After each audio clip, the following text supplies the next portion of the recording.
Hey there, welcome back to Liz and Sandro's Marketing Podcast. We are the podcast that helps your small business grow through social media, websites, SEO, reputation management, and so much more.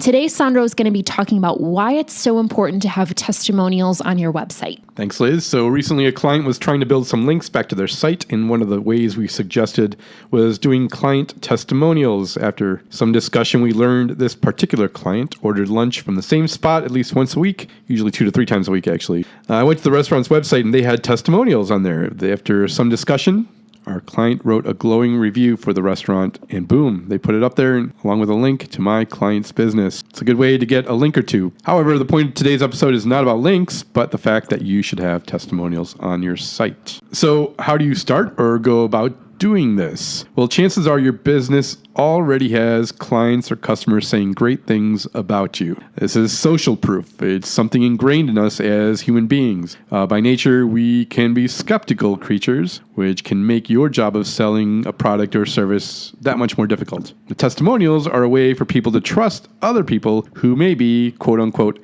just like me. So one way to begin collecting testimonials is to be sure to have a good link or call to action on your site where people can leave feedback. While most of the good business owners I know still hate the occasional and warranted bad review, they still know it's an opportunity for them to do better. However, the other side of that is the good review or the 5-star review. Those are the people you're going to want to reach out to. Another way to generate them is through autoresponders. If you sell stuff online, be sure to set up an autoresponder a few days after someone was supposed to receive their product or tried your service. Send them an email and ask them what they thought. Finally, chances are you've received good old-fashioned emails from people thanking you for your service or product. Maybe even a letter sent via snail mail. Good old-fashioned snail mail. Once you get your crop of testimonials, pull them all together and pick out quality ones. And by that, I mean use the ones that address specific pain points. This can help people who come to your site with that specific need. So if you're a restaurant and you do catering, you may want to put up there, they did a great job at the last minute at a great price. Make sure you use them, put things like that on your catering page. Of course, it goes without saying, use real people. Full names and hometowns are a help.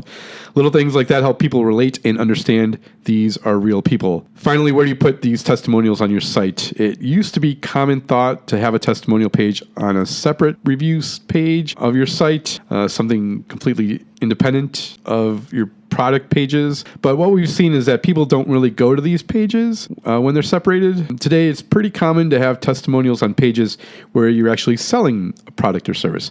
So if you're a plumber, on your repair services page, include a couple of testimonials about how you were on time, or you got it done right the first time, or how you walked the client through what the problem was and what it would take to fix it. If you're a restaurant, you may want catering testimonials, as I mentioned, on your catering page. If you're in an escape room, Liz and I were talking about escape rooms earlier today. Maybe have testimonials on the team building aspects on the page where you promote team building possibilities with your escape room. So all in all, testimonials are good things to have. They're not too hard to do. They take a little bit of work, but are very well worth it. So one of the questions I get all the time, and honestly, it baffles me. People ask if they can pull testimonials from Google, Yelp, LinkedIn, and put them on their website. Well, that's a great question. And usually, I'm sure it won't be a problem, but generally you want, and something I should have mentioned, you want to ask permission. Not always necessary, but generally a good idea to try to get permission. So you think that we need permission from the customer who left the review on Google to pull it from Google and put it on your site, even though it's out there for the public? I would definitely try. You know what?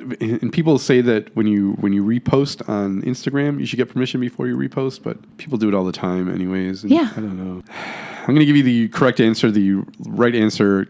Ask for permission. Try to get permission. And if you choose not to, then that's something else. Yeah. The other thing that I've done in the past is draft the testimonial for the client because people are busy or they don't know what to say, or I mean, honestly, sometimes I get just like these very generic testimonials and I'm like, what does that even mean? And to your point, it didn't address the pain point, and I want the testimonial to speak to the pain that they were feeling and a potential new customer is going to feel. So my point being is sometimes I've actually drafted the testimonials for the clients and said, hey, if this looks good to you, just give me your stamp of approval and that's all you have to do.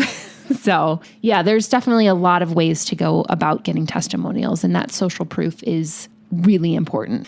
Well, thanks again for these tips, Sandro. I think this is very helpful. Get out there, start getting some testimonials, and these can even do double duty and get you some links back to your website as well. That wraps up today's episode. Thanks again for joining. Don't forget to join us on Twitter, Facebook, Instagram. Check out our website, themarketingpodcast.net. Send us your questions if you have any, because we would love to hear from you, and we'll be back soon.